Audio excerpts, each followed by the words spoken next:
You ready, Andrew? I was born ready, Amy. Oh, it looks like we're live. Can we switch it back? Wait, give me a second. Yeah, switch back. It's showing on my phone. Hey, everybody. Welcome to Jerry's Live. As always, I'm your host, Amy Gardner-Dean, and we have a special Jerry's Live episode for you today. It is JL 177.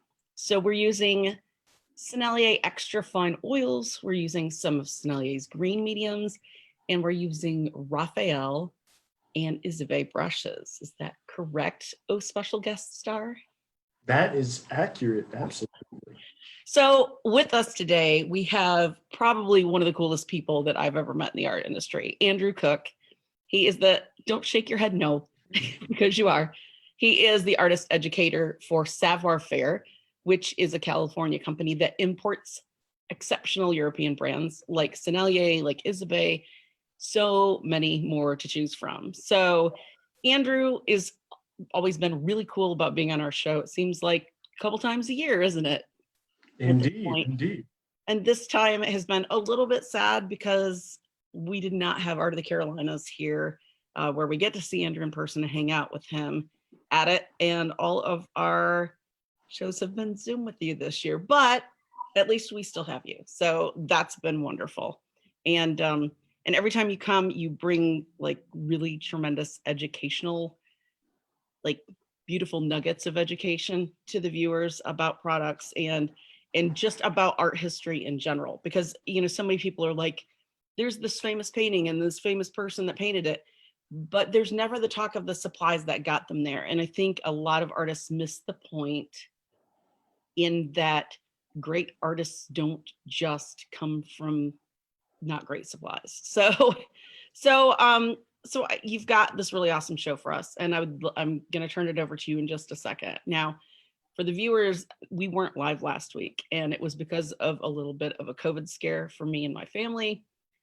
We had about 5 days of waiting to see and make sure our test was negative. It was some crazy virus I would not wish on anybody. It's been almost 10 days, and I'm just finally starting to feel good enough to come in here to do this. So that's why I was not here last week, and that is why I had to cancel my virtual Art of the Carolinas classes, because I couldn't have held it together for 10 minutes, let alone 3 hours. So anybody that was signed up for those classes, I apologize from the bottom of my heart.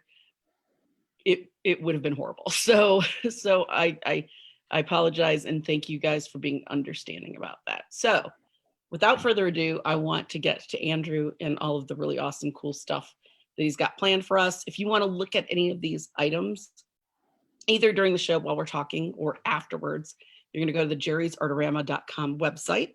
You're going to type in the keyword JL177. That's JL177. It will pull up the whole list of all these cool products he's going to show us, and then you can see it for yourselves. So I'm going to hand it over to you out on the West Coast, Andrew, and do your thing. Oh my gosh, I have to talk? No. Well, thank you, Amy. I am so excited to be here. I'm so excited that you are feeling better and back. It would have been tremendously sad if you wouldn't have been here to hang out with me today. Right.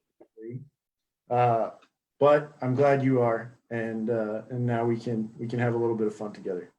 So today I am going to talk about the Sennelier oils, some of the Raphael brushes, some of the surfaces that I like to work on, and I'll keep it pretty informal. So as anybody has questions, go ahead and shoot those in, and yes, talk a little bit about them live. But I'm Andrew. I am the educator, as Amy said, for Savior-Faire, and Savior-Faire is a distributor on the West Coast. Yes, we import Sennelier and Raphael and Isabey and Cretacolor and Lasko, Edding, tons of tremendous products. But we were started by two of the coolest people I know, Pierre and Maureen. Pierre Guidetti and Maureen Lebreau, they started the company in 1981. Pierre was here to go to school. He was in a master's program at Cal Berkeley, and Maureen had split her life between the Bay Area and Paris. And somehow Pierre meandered upon Maureen, found her doing a silk painting demo with Sennelier silk painting supplies. Wow. And the rest is history, so to speak. So for nearly 40 years, they have been the exclusive importer and agents of many companies within the US and Canada, North America. We are the exclusive importer of these materials. So we like to think of ourselves as an extension of them, as the ambassadors, if you will, of Sennelier and Raphael and Fabriano and Cretacolor. But with that, I want to dive right into some of the oil paint aspects. So many of you who are oil painters may already know Sennelier Oil Paints. They are just lovely, lovely colors. There's 143 colors in the range, so there's no lack of colors you can choose from. They come in 40 mil tubes or 200 mil tubes. Of course, 200 is the one to get. Right? Some of the unique properties of Sennelier's oils are that they're made with safflower oil, which kind of gets me into the basics of oil painting. So, or the basics of what oil paint is. So oil paint is mainly two things. It can include other things, but it's mainly two things. It's oil and pigment. And there's a couple of oils that are traditionally used for oil painting. There's linseed oil, which comes from the flax plant. There's safflower oil, which comes from the safflower plant. There's poppy oil, and there's walnut oil, and they both come from poppies and walnuts. So Sennelier has chosen to use safflower oil because it's nice and clear. It's got a really good clarity to it, so the colors can remain really bright, really vivid. We have a lot of transparent and semi-transparent colors in the range. Mm-hmm. With that, you want to have a really good clarity. So if you do a glaze of something like a light blue, do a very thin glaze, and you use a safflower oil, it stays bright and light blue. But other oils, if they have a yellowing tendency, after a couple years in storage, they can start to look like a light green. So we don't want that. We want to keep it nice and bright, nice and pure. So Artist oil paint has been being manufactured in tubes for not that long. It's just been since the middle of the 19th century that the paint tube was invented. Prior to that, everything was being manufactured on demand, much like going to a pharmacy and ordering your pharmaceuticals. You'd go in, you'd say, I need 2 grams of cerulean blue, and they'd mix it up for you right then. You'd come back and get it. However, now we have a very, very good array of colors in tubes ready to go, so we don't have to go through all that effort. Right. We don't have to carry around any pig's bladders with us, as Amy and I were talking about a little bit. We were. So we are very, very lucky that we don't have a duffel full of pig bladders. Yeah, can you imagine plein air painting all in all? I need some cobalt blue. Just throw it over. Yeah, well, we could make paint water balloons, but that's a whole nother episode, I think. Yes, definitely. So oil paint has been around a long time. If I'm remembering correctly, without looking at my notes, I want to say that the oldest oil paintings found were in Afghanistan in the 7th century. So it has been around very, very long time. It's about the dawn of time, definitely. Yes. It is AD, so I guess that counts for something, right? Yeah. It's not BC, but so 7th century to now. So everybody who's using oil paint, you're in good company. It has lasted the test of time.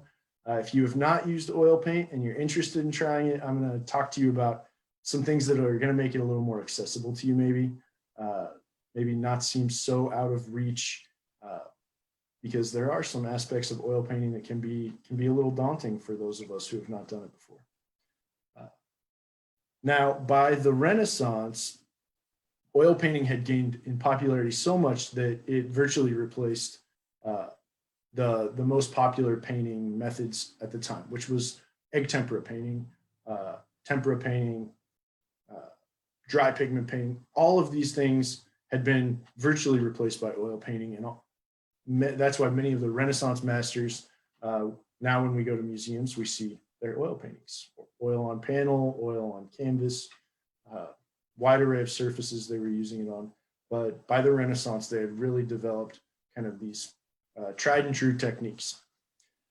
And then go on another many, many years, and we jump to one of the other pivotal points in oil painting, in my opinion, and that is the middle of the 19th century. And yes, middle of the, I'm not always great with dates, you guys. So the middle of the 19th century is, like I said, that's when the paint tube was developed. I want to say that it was patented sometime around the 1840s, early 1850s, but it really didn't gain in popularity for a number of years after that, because it was still very niche. You know, artists weren't used to it yet. And as many of us know, when something new comes out, we tend to want to try it, but we don't trust it completely until other people have tried it. Right. So the oil paint tube really started to gain momentum towards the end of the 19th century. And that is right about when Gustave Sennelier opened his store in Paris, which had actually already been an art store. Many people don't know that. It was already an art supply store, and he had bought it as an art supply store to continue that legacy of selling art supplies with his family name, Sennelier. And while there, he started to custom make paint. It wasn't in the first few years that they did that. It was maybe 3 or 4 years after he opened the doors.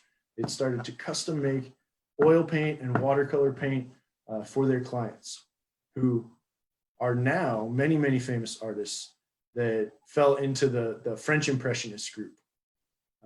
And as we know from the French Impressionists, color was very, very important. Bright color, pure color, intense color that can be used pretty much out of the tube, ready to go. They did some mixing, but they really liked that vividness of straight tube color. And that is kind of where Gustave Sennelier found his bread and butter. He loved to make paint, custom making colors for artists, making custom batches. And that is why now Sennelier has such a beautiful palette of 143 colors of oil paint. Many of them, if they're not the exact same pigments the French Impressionists were using, then they have now been made to match the colors that the French Impressionists were using, with light fast, modern pigments that we have learned to rely on much more in recent years. And yes, yeah, so I lost my train of thought a little bit, but that's okay. It's because I get to look up and look at Amy smiling, and usually when I'm in the studio with you, we're side by I know. so I don't right. I know. I'm sorry. That's okay. That's okay. It's a conversation. So I like to be able to see your reaction, because usually you're next to me and you're making faces. That's true. Well, it's exciting. I like the history of supplies, and I like the story and the, you know, when you know that somebody has basically caretaken pigment in a way to preserve it and make it available for they worked for artists. It wasn't just for money. They specifically were trying to help artists be the best that they could be and get the colors perfectly right that they custom, you know, I mean, they've got colors like Modigliani ochre because of, you know, and some colors specifically for Picasso in the oil pastels and Degas in the soft pastels that they wanted in their palette that nobody else offered, rather than have to ready mix it. So that that's just a really cool pedigree of working, you know, hand in hand with artists to make Absolutely, work absolutely. better. You There's know? they've even in the store they've even saved a number of receipts or have photographs of, you know, Bernard would do a kind of an outdoor group painting session with some of the Sennelier family, and there's some pictures Wow. all doing that. Or Van Gogh's brother Theo, when he was in Paris, there's some receipts of him coming into the store and purchasing in their little receipt log. He's bought yellow paint that he was going to send to his brother. Wow. So there's really some fascinating history there. But talking about how they didn't start doing it for money is very interesting, because we often are asked if Sennelier worked with specific artists, and in many cases we don't know. Just like the art stores you and I go into, they may not know if we're going to be famous in 30 years. Right.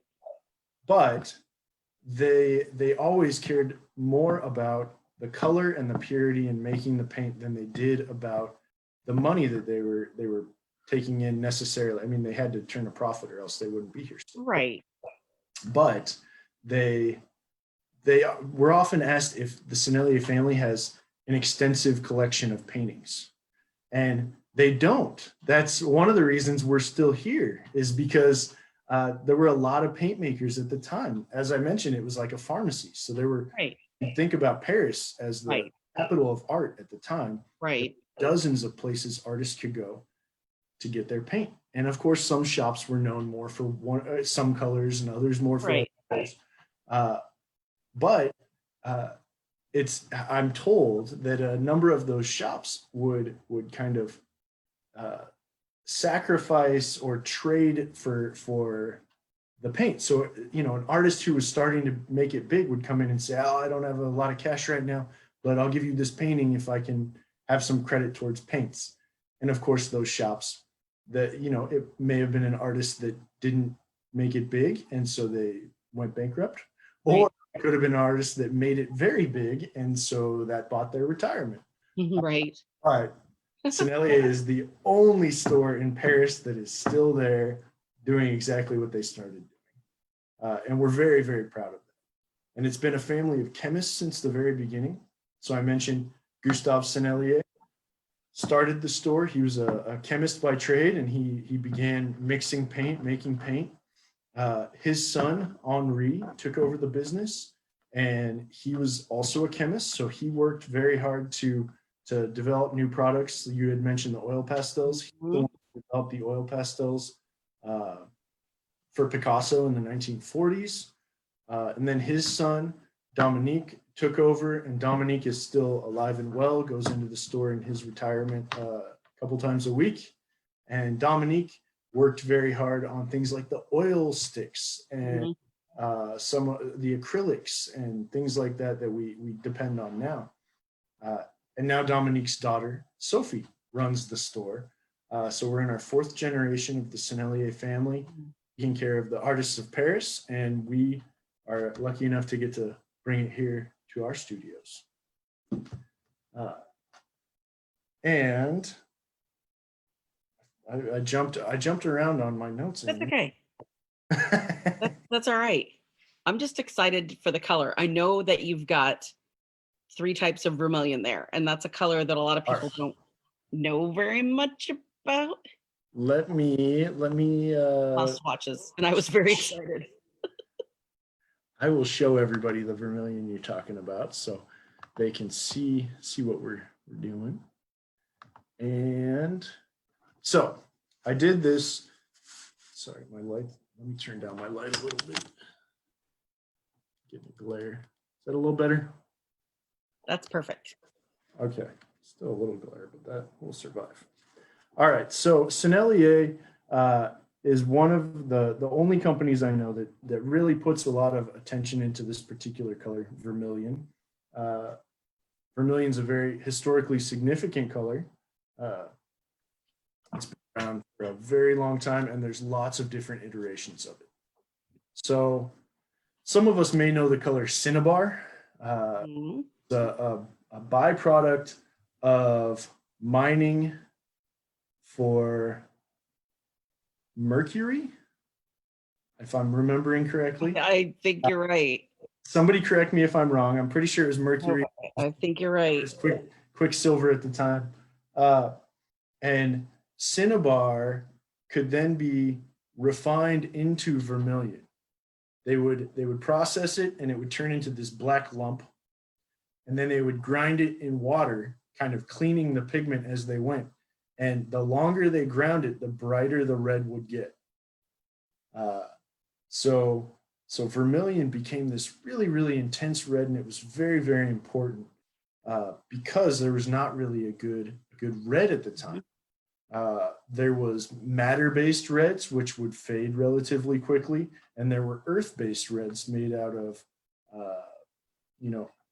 earth minerals. So if we think of things like burnt sienna, right, or Venetian red, we'd have that, but it's very, very earthy.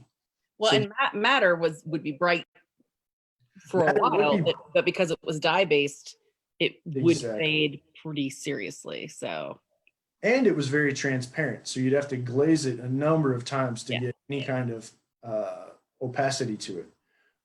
Where vermilion, of course, is much more orange in its nature, but it was relatively opaque, and a lot of artists would actually put down a layer of vermilion and then glaze over it with their alizarin crimson to get something close to what we would see as like cadmium red now, or fire red. Yes, because at this point, cadmium is a very modern color. Very, very modern. And that's, I wanted to make sure I said that because some people don't realize that. Yes, cadmium red is especially modern. Cadmium yellow has been around a little longer. But cadmium red was just developed in mass, made available to artists on any kind of scale in the 1920s.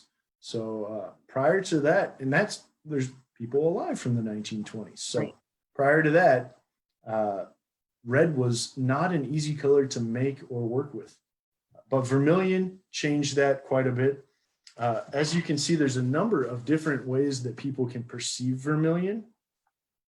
And now, so vermilion is a derivative. It's made of arsenic sulfide, I think is what it is. Again, I'm not looking at my notes, so guys, correct me if I'm wrong.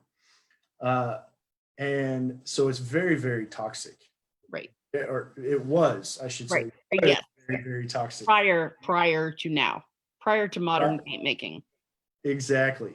So now companies like us at Sennelier, we take those historic colors using those toxic materials, and the chemists and the color technicians will work really hard to match those colors using colors that are less toxic, or in most cases non-toxic, and much, much more light fast, as it turns out. Bless you. So in these instances, we're looking at some vermilions that are using a variety of different yellows and oranges and reds, but in most cases they're pyrrole based. And pyrrole is another new color. Pyrrole was, or pyrrole, I don't know how everybody says it, but it was. You had it right. I think it's pyrrole. Pyrrole. So it was developed in the 1990s. So talk about new. Right. And it is a much brighter kind of replacement for things like vermilion or cadmium that gives you that same kind of opacity, that same kind of vividness. Now, the three vermilions I have here are the traditional vermilion. Then there's the French vermilion, which it's got a little more punch to it. It's hard to see these lights. I'm sorry, everybody. It looks like when, as you're moving it, you can see that it's a more of an orange kind of red. Yes. By comparison to the original color. Especially in the tint, you can see. Oh, very much so. And then we have Chinese vermilion, which is extremely popular. There's a lot of artists who really, really are in love with this. And it just matches some of the real vermilion that was coming out of Asia, which had a deeper color to it. I mean, it was a different, different process altogether. But it's got more of a deep red kind of quality. But vermilion, I feel like it's a color people mention and they just kind of overlook the nuances there. Right. And I Definitely. think a lot of fun. It's like a catch-all name that can be interpreted in different ways. And I think that's why I think it was brilliant that you did this with the 3 types to show that just because it's called vermilion doesn't mean it's a specific, that there's different interpretational variations. Definitely. Well, and while I have the camera here, I hadn't planned on doing this, but I think one color I want to play with on screen.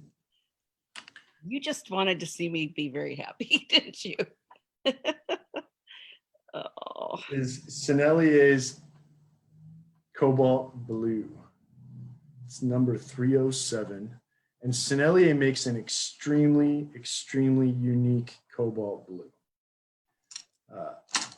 And I'm going to use one of my Raphael Paris classics here, which is a hog bristle that's been triple boiled, so it's got a nice softness to it.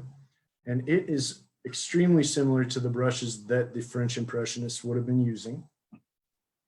I'm going to use some of my thinner here. It's a Sennelier Green for Oil thinner that is, it's not a solvent, it's not a brush cleaner, but it's made for actually thinning and diluting your paint to get kind of a washy consistency. So you can add it in and get these. Nice. Yeah, so with this new thinner, this is something that's not a toxic thinner. It's not going to have the fumes and even the kind of like the odorless mineral spirits, where you're going to not realize that it's there, but it's in the air, and it's going to potentially be a hazard long term if you're not using correct ventilation. Correct. So it's a more earth friendly product, and it's healthy for people. It's not going to have the effects that other traditional thinners. Precisely. So all of the mediums I happen to be using are the Green for Oil by Sennelier. They make a gel medium, a fluid medium, a thinner, the dilutant medium, and then there's a brush cleaner, which you don't want to get in your paint, but it'll clean your brushes great. All of them are natural, non-toxic, biodegradable, airplane friendly as long as it's the 100-liter bottle. Right. So we're extremely happy to have something in the studio. And this is one of the things I was going to mention as far as accessibility goes. For those of you who are afraid of oil paint because of toxicity, you can really start painting and not worry about any toxicity as long as you curate the colors that you work with depending on what you want to be using. And you don't have to switch to a water mixable oil where the oil has actually been modified to be rinsed with water. You can actually use oils that you maybe already have that you were going to stop using with this. Absolutely. And you can see the medium can give you a really wide array of, and this is just the one medium, I haven't even used the others. So this blue is very, very unique amongst other cobalt blues. And I think Amy knows a little bit about why that is. Do you have We actually covered it, and I don't remember the episode number, but it was about student versus artist grade pigments. And we took cobalt blue in oils. We took a magenta in acrylics, and then we took a lemon yellow in watercolors, and showed that, the cobalt blue, obviously, unless it was a hue, was going to be cobalt, but the other ones, in that just because it's a trade name doesn't mean it's the same pigment number. And that show was the show that and the Sennelier Cobalt Blue is my favorite cobalt blue in the world. And I did not understand why until we learned it's not the same pigment number as most people's cobalt blue. It is not. Sennelier uses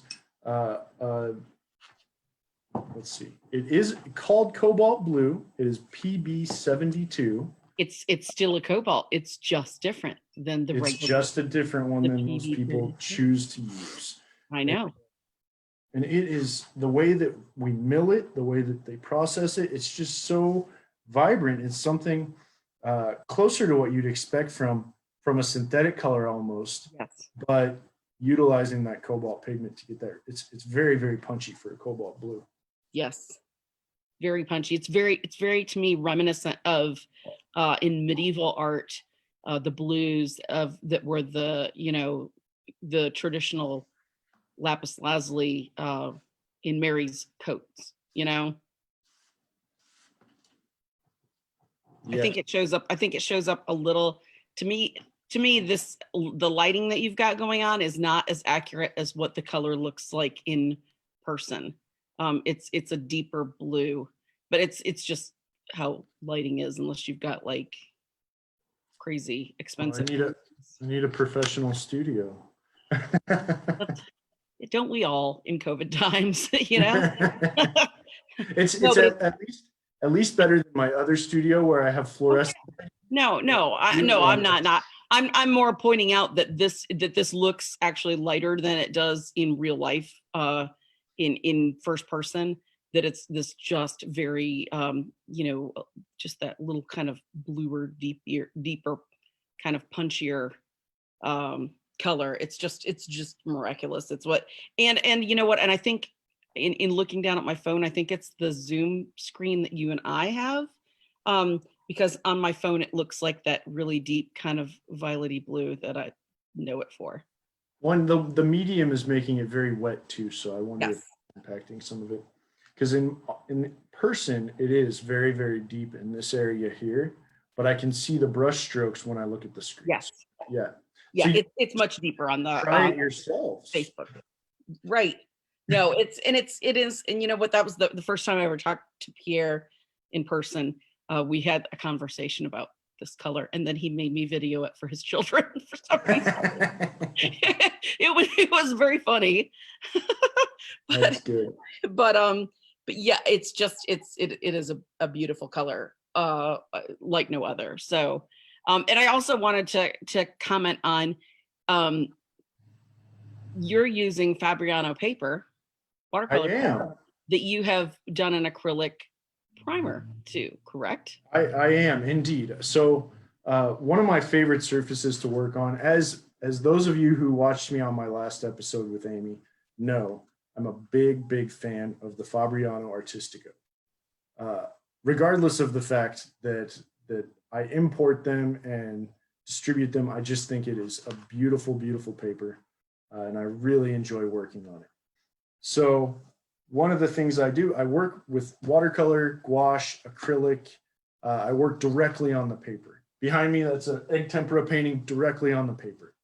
But with oil, I can't paint directly on the paper without it bleeding into the fibers of the paper, and it'll eventually eat away at your paper because of the acidity in the oil itself.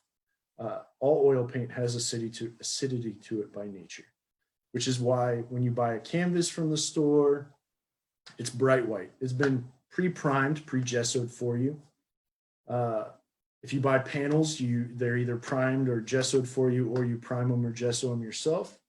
But I choose, because I like that very, to me, it's luxurious, that surface of the paper. I choose to put down a couple coats of gesso directly onto the Artistico. And that allows it changes the absorbency, of course, but some of the texture on those thin layers of gesso through. So I'm able to maintain some of that luxurious quality of the paper that I really like.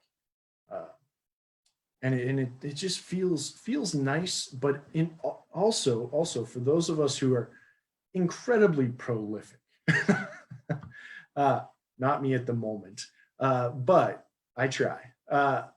It's much easier to store flat pieces of paper for time.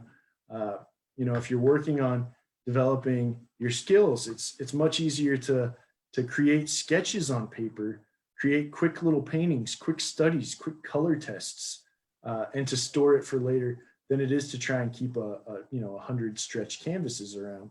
Right. You keep 100 paintings in a space this big. Right. Well, and then you can also even take it and mount it to a panel or something like that for framing, where it gives it that stiffness and the backing, and then not have to put glass over it because it's an oil painting. So it gives, in some ways it's kind of weird because you wouldn't expect it, but because it's different, but it's very flexible as a substrate. Yes. Indeed. I've even just used archival mounting tissue and mounted it to museum board, and Nice. just as a hard backing.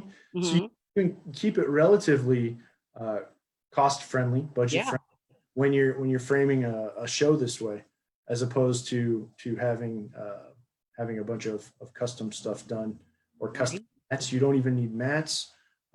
One thing I do though is I always make sure, unless I'm really trying to work on a specific strange size, I try and work within normal dimensions so that it's easier for me to frame later on the road. Yes. It's a fraction of the price to buy a pre-made frame of a normal size than it is to ask somebody to custom size a frame for you. Exactly. Now, while we're on that topic, I just want to show everybody real quick that now I am a little bit spoiled, some might say. And that Yes, you are. I have had the opportunity to play with the materials that I then fell in love with, and now I have to fuel my addiction. One of those is Lasko Gesso. It's a very unique gesso. Lasko is a product that we import from Switzerland. It's an acrylic company, but they make this beautiful absorbent gesso, and it's probably one of the higher end as far as quality and as far as price, one of the highest gessos you can find on the market.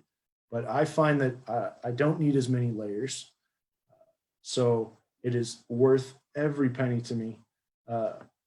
Depending on how you work, it may be good, may not be. Well, if you're saving a lot of, when you're painting on watercolor paper, you're saving a lot of money in a substrate.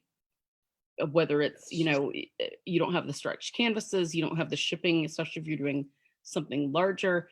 This is where, and you're using such a small amount of gesso per surface that you're gessoing with this paper that it's bringing it down more to pennies on the dollar for the use for a more premium product to seal your paper. It's just something I would point out, because there's a lot of people that are like, no, they see the price and it's a panic. And it's with something like this, you're not using a ton of it and you're saving a bunch of money on the substrate. And just so you all know, on these pieces of paper that I'm working on for the show, I put down two strong coats. They're not thick, but they're not thin. Straight out of the jar, I was able to brush on 2 coats of gesso. It dried relatively flat, relatively level. So I was very happy with that. And I still have 7/8 of the jar left after doing a dozen of these sheets. Wow. Yeah. So you don't use a lot of it, as Amy mentioned. One other thing I really like about this gesso, the Lasko Gesso, that's kind of an underrated feature that people don't even think about. It's got just a little bit of tooth and a really nice absorbency to it. So it actually takes fluid washes really well, including, I know this is not what we're talking about today, but it'll take watercolor. Nice. So it's great for mixed media work. Yeah. And if you're doing watercolor or sketches or drawing, and then you want to go in on top of it with your oil, then this stuff is nice. Now, or I know somebody's going to ask this, so I'm going to jump the gun on it. What press paper are you using and what weight? I'm using a 140-pound cold press. Okay. It's hard to see the texture in the video, but so that's going to absorb more gesso than like if you were using a 140-pound hot press, probably. Absolutely. So. Absolutely. Yeah, because cold press is pretty thirsty. It is. It's got more surface area because of the texture to it. All right. So we have a couple quick questions. So I just want to go back over. There was a little bit, it looks like a little bit of confusion on the mediums that you're using. They're the Sennelier green mediums. They make a gel. They make a thinner. There you go. They make a painting medium. Is the medium like a lean medium or just more like kind of an oil medium? More of an oil medium. Okay. It's made to kind of match a traditional 3-part oil painting medium. Okay, perfect. So it's then there's a brush cleaner, which is not to be used as a painting medium.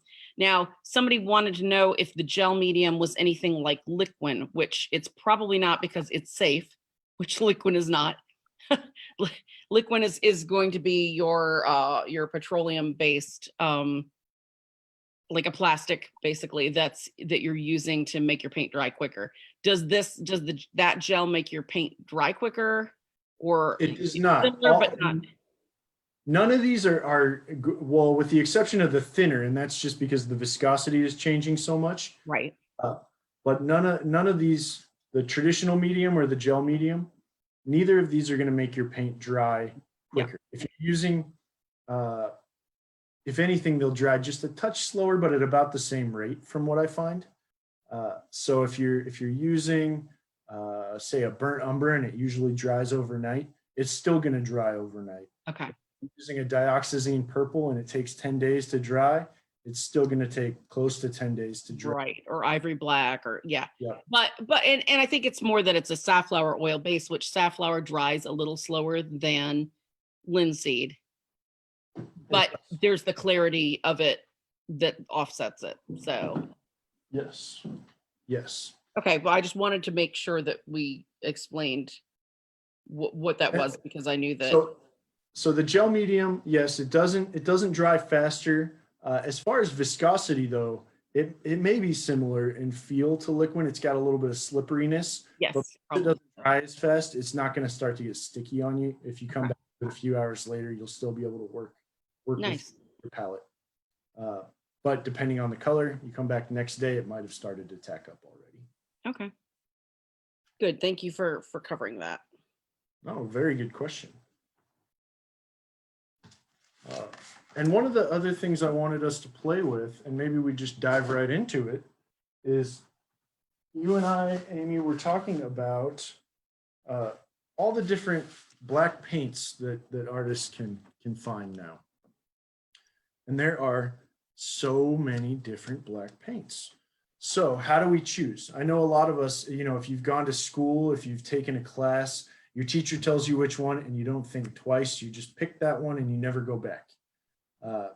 And in many cases, that may work, that may be fine. But I think a lot of artists need black to do different things. And because of that, maybe you don't need the black that you're using, maybe you need a different black. Right. So I'm going to show us some of the differences between Sennelier's blacks, starting with some of the ones that we'll find very traditionally on palettes. So this one here is a Mars black. And Mars means earth. So traditionally, Mars black was a black earth pigment or a charred earth pigment. Like Mars red would usually be earth red. And Mars has that warmer kind of, we've talked on the show several times about warmer and cooler undertones to black. We actually did a show on white and black. And I think that we bought one of every single brand that we carried of all of their blacks. So I'm pretty sure these are probably featured on it. And then we did tints of them so you could see when it's tinted, how that could help you in color mixing. It was a long time ago, though. I don't even think we broadcasted to YouTube when we did that particular episode. Yeah. So the other one that's very common is the ivory black. And ivory, so if you're vegan, don't use ivory black. Ivory black is charred animal bones. It's a byproduct of other industries. They don't kill animals just to get the bones. Right. But ivory black is charred, usually probably charred beef bones or something to that effect. We just buy it as pigment, so I don't know where it comes from.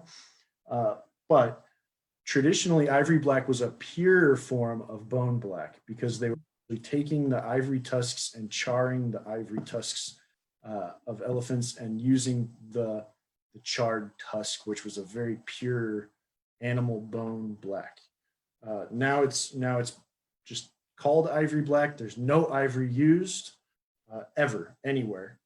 If anybody ever says they're really using ivory, I hope they're wrong, but maybe don't use that one.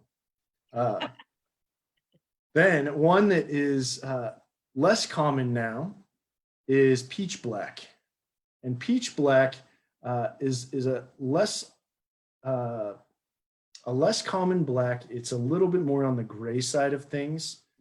It traditionally was charred peach pits that had been ground into pigment, and we don't do that anymore. I have a feeling it's a very expensive process to char peach pits. So now it is a black pigment with a touch of a blue pigment added to give us that same kind of quality. What are the pigment numbers on it? Are they We have on there? black number 7. Okay. You remember which one that is? I don't remember which one black 7 is. Isn't it lamp? Lamp, yes. I think so. Carbon black. Yeah. Lamp or carbon. Yeah. So it's a carbon black. Okay. And a PB60, which is indanthrene.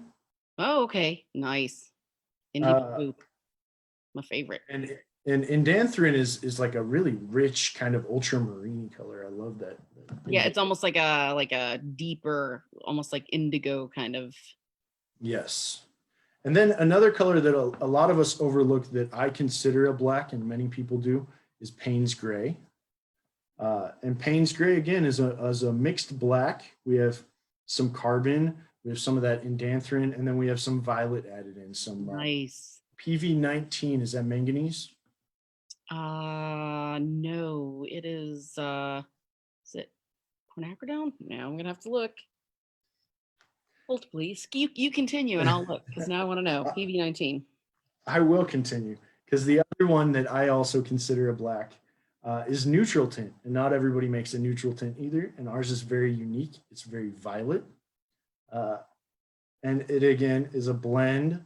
This one is some ivory black, PR209, which is that quinacridone burnt scarlet or no? I don't know. PV19 is quinacridone violet, and you said 209. Okay. I can tell you. PR209.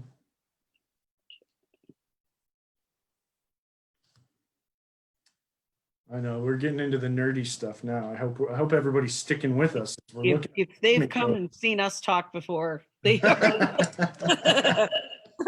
They know. It looks interesting. You're right, quinacridone red. Good call. But it's a deeper quinacridone red. It's that scarlety color. Yeah. That's the commercial name. So it's brown. It's going to be that. Yes. Well, quinacridone is so many different,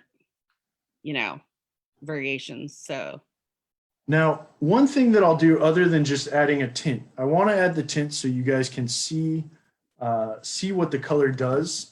But I also want to add some of the black to another color so you can see how it tints something that's already pigmented. So I'm choosing Sennelier's King's Blue.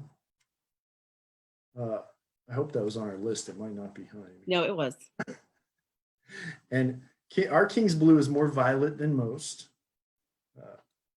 In Europe, they call it violet gray, but we like to call it King's Blue. So, and this time I'm using Raphael's Kevrin Plus 8772 Filbert. And the Kevrin Plus is a synthetic brush, synthetic natural blend actually. Mm-hmm. And it is a mongoose substitute, and it just has a really, really nice texture to it. It's softer than a bristle and rougher than something like a sable or a Taklon. So it's just got a really good textural quality to it. It is a true workhorse brush. All right, so now we're mixing our Mars Black so you can see, and let me know if I can fix the lighting at all. I know my light outside is changing because it's raining. Oh no. So this one has more of a kind of a neutral gray quality as I mix it. Yeah, it is very neutral. That's nice. And then I am going to use up lots and lots of brushes because I don't want to have to clean them while we're talking. And Andrew, I'm really glad that you're mixing. They've called me on mixing with brushes before, and it's just what painters do. I have my knife here, so if anybody's really upset about it. But that just, it just makes me feel good that it's not just me, because it's just, I don't know, you can control the color and you can feel where it's mixed and where it's not when you do it with a brush, you know?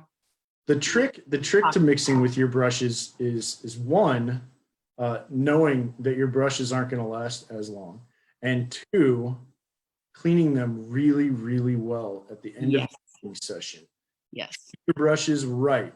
If you abuse them a little bit while you're painting, which I do when I'm painting anyway, then I give them a little extra TLC at the end of that.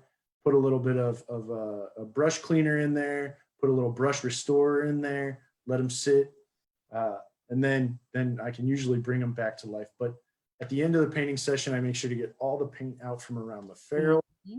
So when I'm mixing, even when I'm mixing with a brush, I'm trying to keep the paint at the tip of the brush as much as I can. And of course, I can't always do that right, but I try. Okay, so you can see that the Mars Black had a little shift up here in the gray. Not a tremendous amount of shift, but a little bit amount of shift. And then we have our Ivory Black. Do the same thing. Put a little dab up there. And then I'm going to mix it in. And I'm going to turn up the light, see if that helps us out a little. Let's see. Is that a little better? Yes. And with Ivory Black, like you noted, Amy, it is a little warmer on the undertone there. So it's also got a little more tinting strength, it looks like, than the Mars Black, which I believe is why a lot of classes call for that. It's because it's easier to expect what you're going to get. Right. I think you're probably right about that. And then we're going to see how it does up here when we start mixing it into this King's Blue.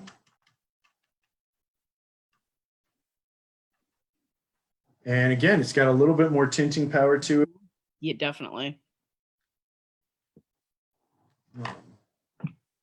And then the Peach Black, this one we always have a lot of fun with. So, and remember, it's that charred peach pit color, so it's got more blue, got more intensity, a lot more tinting power. Yes, you can see the indie blue in that. Yeah, quite a lot. Oh man, I'm not looking forward to cleaning all these brushes. All right. Oh. Too much fun. Always too much fun. Yeah, it's got a lot of tinting power in this.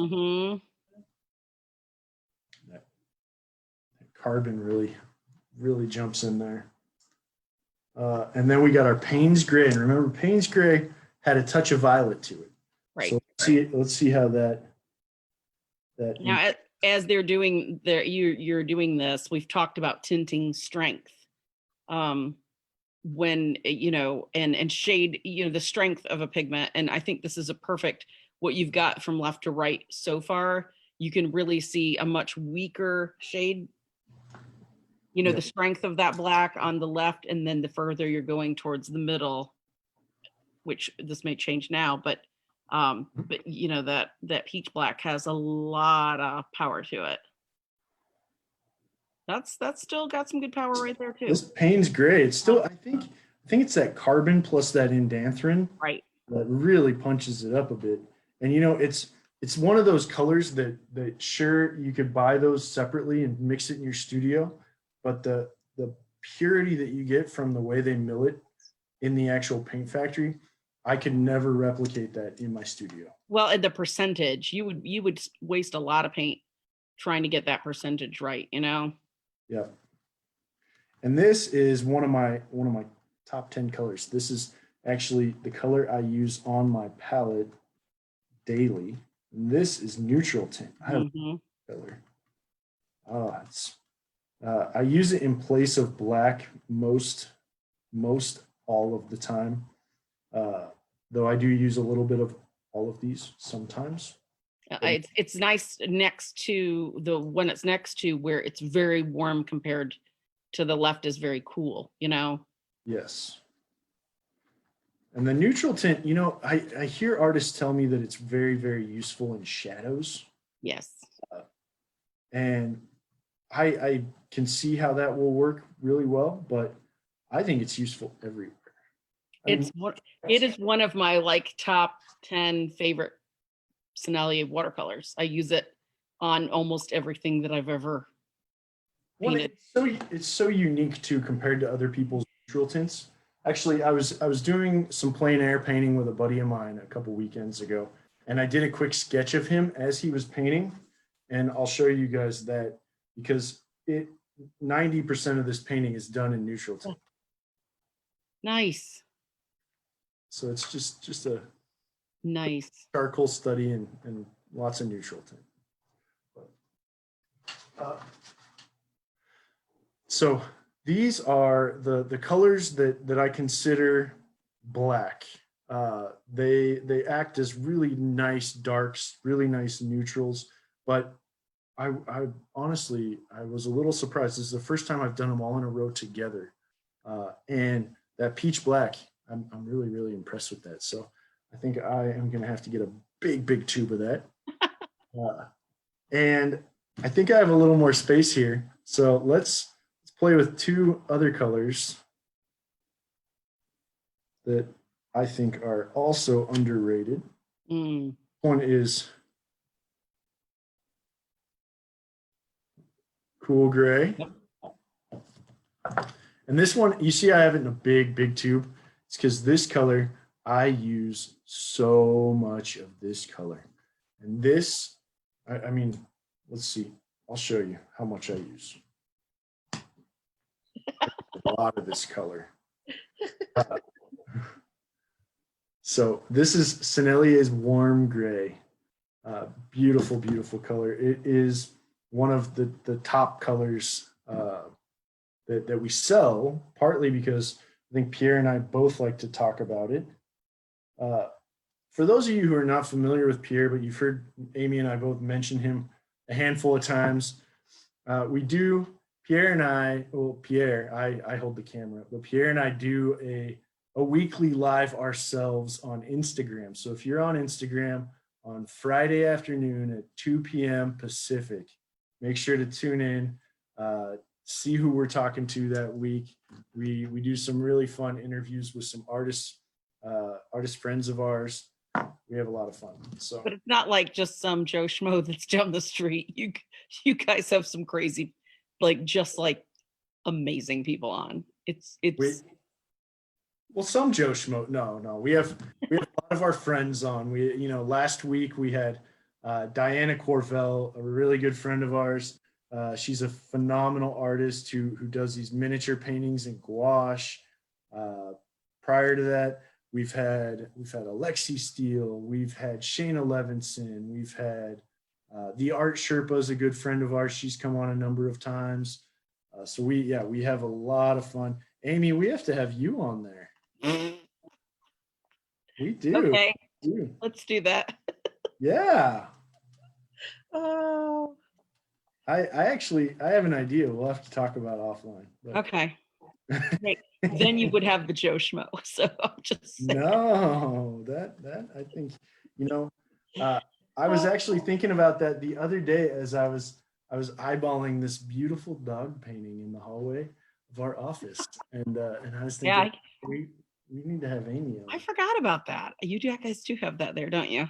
Yeah. I forgot. That was a long time ago. Doesn't feel like it, does it? No, it was like 5 years ago, maybe. Oh, look at how nice those are. Okay. That's beautiful. I'm not going to clean my brushes for this one. I'm going to I'm gonna go right into it and see what happens. Because I'm running out of clean brushes.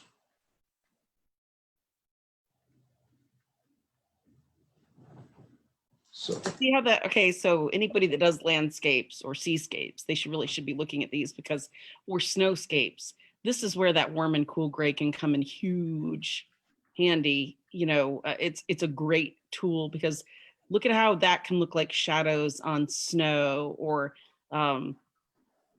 light on sand with that warm gray on the right, or ice, or just even reflections on water.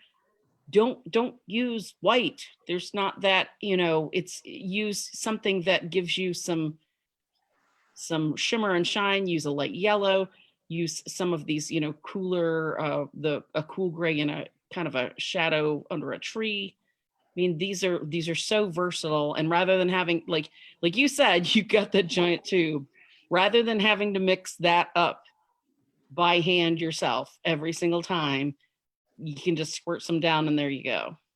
yep, especially for colors you use often. It's never something to be ashamed of to have what they call convenience colors. Yes. They are, for one, they are convenient. Yes. For two, we do not physically have the strength in our arms as human beings to mix paint as good as a 3-roll mill can mix paint in a paint factory. Sennelier's factory, we have what we call 3-roll mills.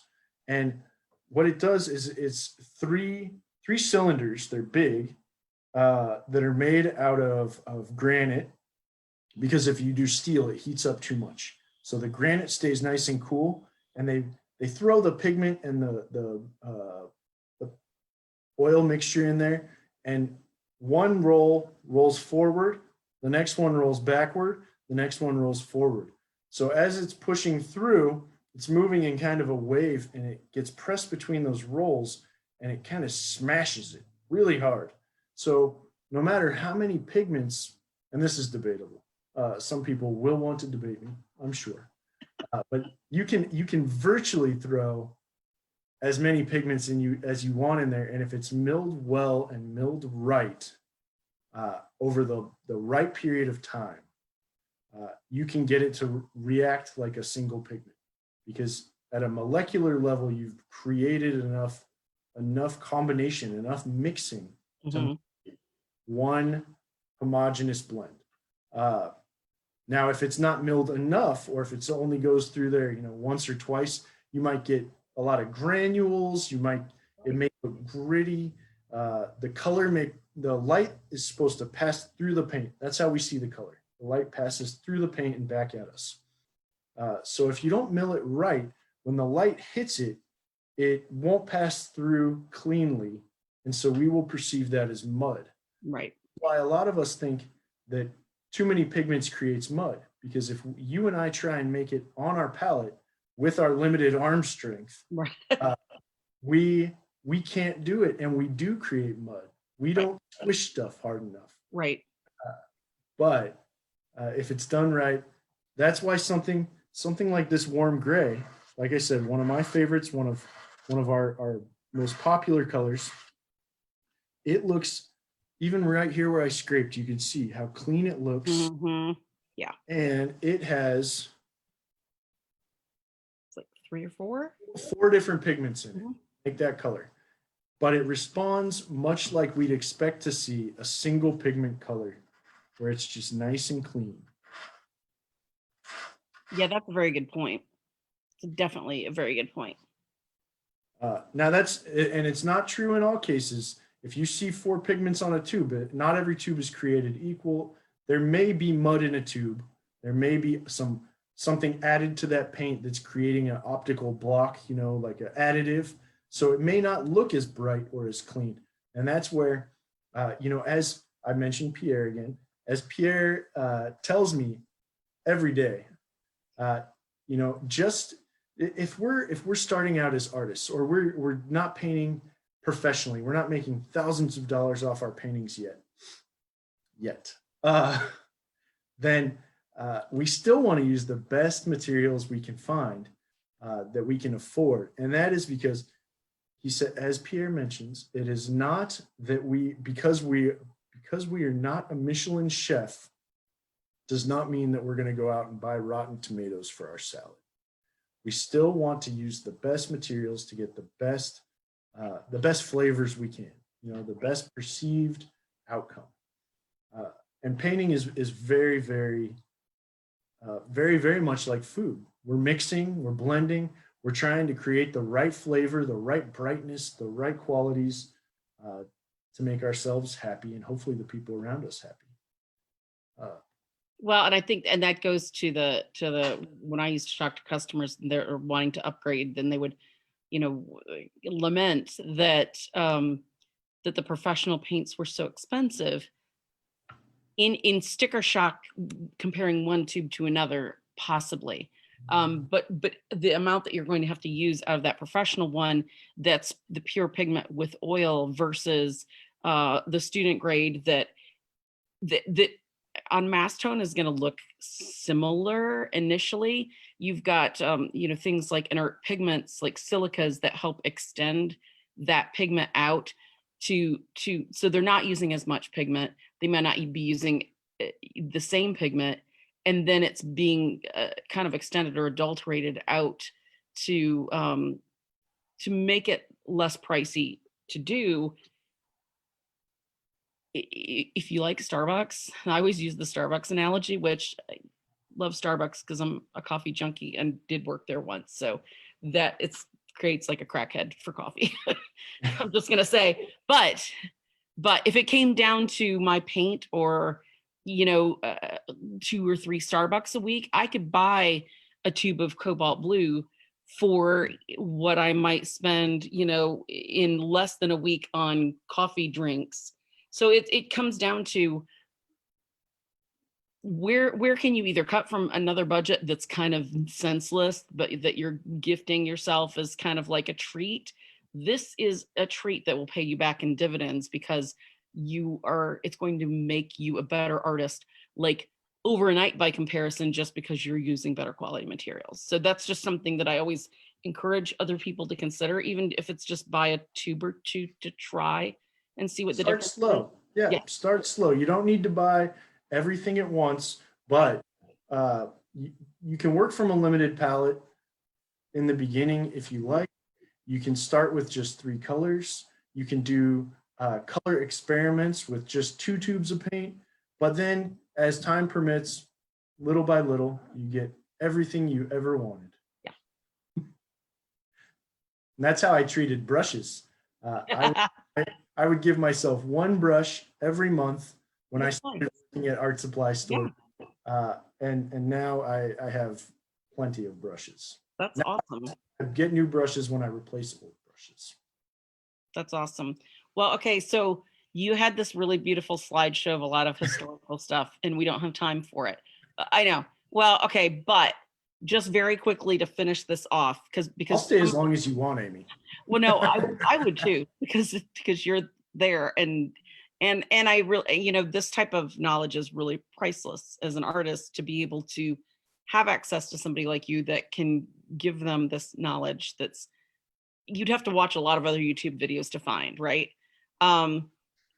So we don't have time to look at some of the famous artists that you had on there, but could you list off 10 of those people that everybody knows?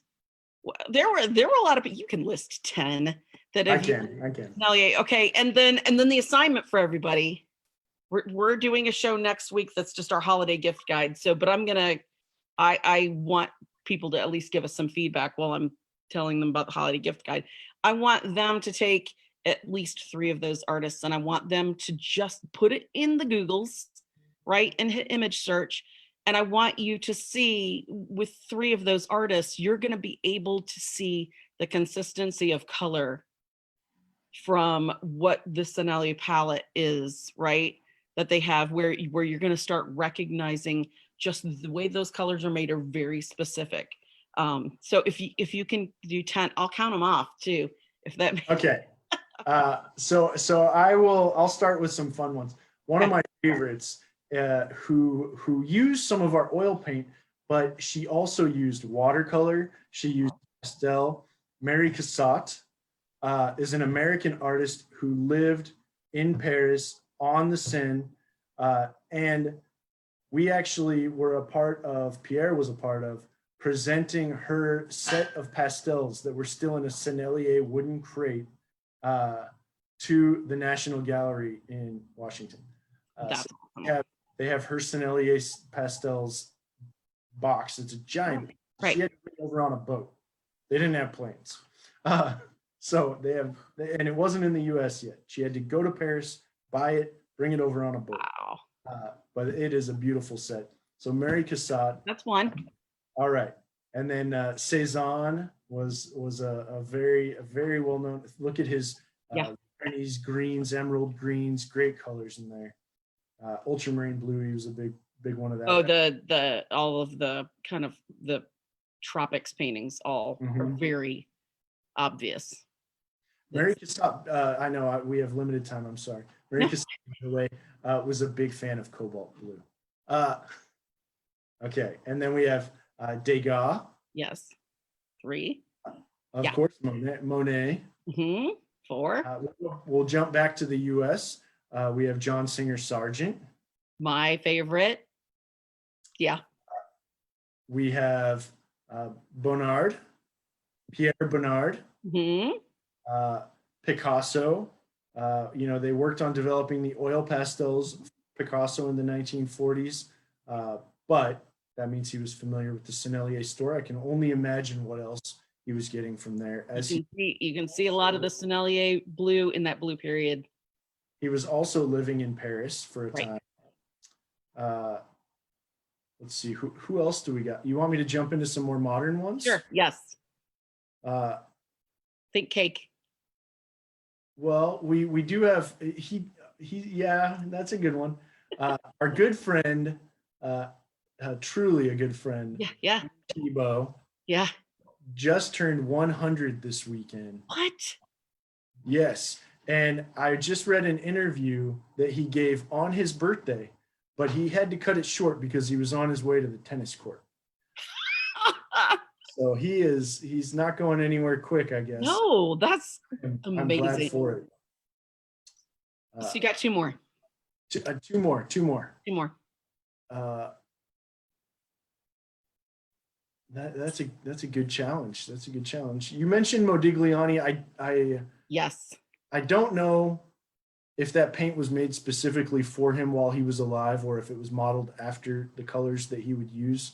But Modigliani, I can't remember, but I do know that he used a lot of it.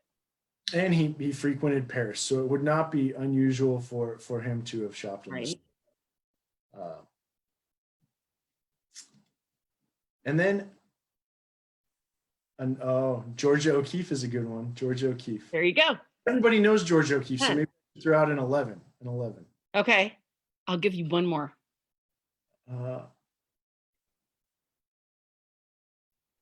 Richard Diebenkorn. Oh, good one. Nice. That's a nice, more modern one. Pierre would go and visit him when he was living in Northern California. So that was just before his death, but that's impressive. That's incredible. Beautiful, brilliant colors. So look at the people you've been able to meet because of working, with this company, which is incredible. That's awesome. I get to spend time with you. Yeah. You laugh. I'm not kidding. You need some. I know everybody watching this. Everybody watching this is jealous that they don't get to hang out with you on live. You're a goof. All right. We should do a live party where it's an open invitation one of these days. We should. That would be fun. We should do that, and then they could just ask us crazy questions, and then we would have to answer. I think that would be fun. I like it. Okay. Promise. Pinky promise. We're gonna do it. Okay. That's the COVID safe distance pinky promise. All right. Yes. Okay. Now don't forget, I have one thing to say before we leave. So let me know when I need to do that. Okay. All right. So so next week we are doing the holiday gift guide. A lot of it this time is based on 2 different things. We have done all these really cool, fun little kind of classes through this year, because some of it was done at home just with quarantine. So so the gift guide is going to be based on some of those, where then you could give them to friends or other other artists, gift them to yourself if you didn't participate. And then we'll have what those classes were that we did, those episodes, that you can go back and actually do it as a class with your supplies. And then it's artist studio storage time, because I think as artists, one of the things we tend to like get really cool supplies, and then we don't have anywhere that's safe or easy to put them, right? And either stuff is shoved in drawers and you have to go digging, or just especially even for storing work. So so those are the two types of things that this gift guide focuses on this year. And your cat looks incredibly grumpy that they are on camera. What is your cat's name? You must This know. is Maud. Maud. Maud is 1 year old. Oh, happy birthday, Maud. Maud is beautiful. All right, so what's the last thing that we need to know? Go paint. Okay, that's good, because we would have missed that. We did miss Pierre, so give him my best. Absolutely. Tell him we missed him, and thank you so much for taking the time to do this with us, Andrew. And Thank I think you. everybody else is saying thank you. They love you, and they said that you need to be on the show more. So let's plan. I will look forward to our next show together. Right. Okay, awesome. Well, thank you, everybody. Thanks for watching. Take care of yourselves, and we'll see you next week. Bye-bye. Bye, Andrew. Bye-bye.